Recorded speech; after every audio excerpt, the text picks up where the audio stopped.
Dalawang bata po ang nagtamo ng paso at naputulan pa ng daliri sa magkahiwalay na insidente ng masabugan ng paputok. Hintuturo at hinlalaki ang nalagas mula sa isang 8 taong gulang na bata ng masabugan ng whistle bomb, habang 2 daliri rin ang naputol sa 16 na taong gulang na bata ng masabugan ng 5-star. Sa huling tala ng Department of Health, umabot na sa 57 ang kaso ng firework-related injuries kung saan 35 ang minor de edad. Lahat ng nasabugan ng paputok nagtamo ng multiple injury o iba't ibang sugat at paso sa iba't ibang parte ng katawan.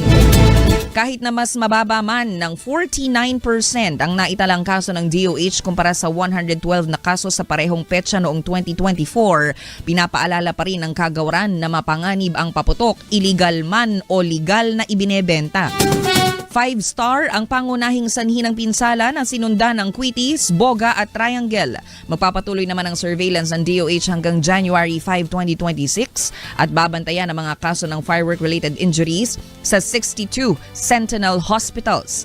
Paalala ng ahensya, agad na dalhin sa ospital kung may aksidente dulot ng paputok o agad na tumawag sa National Emergency Hotline 911 para sa medical assistance. Payo rin ng DOH, manood na lamang po ng fireworks display sa inyong komunidad para mapanatili ang kaligtasan. Samantala, bukas ang ER at mahigpit na ipinatutupad ang zero balance billing sa lahat ng basic accommodation ng DOH Hospital, kabilang na ang mga pasyenteng masasabugan ng paputok. Sigla! So Sek, ito po yung sinasabi po natin na nandyan naman po yung serbisyo. Bukas po yung ER ng DOH, hindi po, ano po ang mandato po ninyo, hindi pwedeng tumanggi. Code white tayo since December 21 hanggang January 5 yan at ready ang ating mga personnel. In fact, naggawa kami ng surge area para sa mga mapuputukan ng kamay.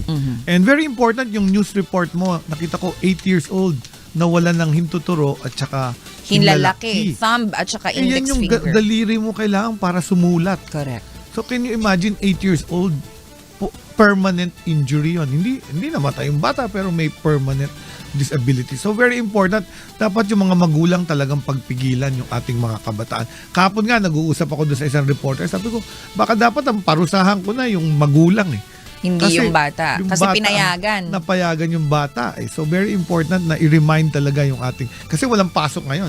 Diba? So nasa kasama ng mga pamilya, kasama ng mga parents. So kailangan paalalahanan yung mga bata, yung dangers ng paglaro sa paputok. At saka may isa pang kaso, sinabi sa akin, namulot lang.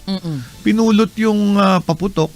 Kala niya hindi pumutok. Nung pinikap niya, tsaka pumutok. So very dangerous po yan. Wag na wag gagawin yan. Sabihin nyo sa mga kabataan, wag pupulot ng hindi pumutok na paputok.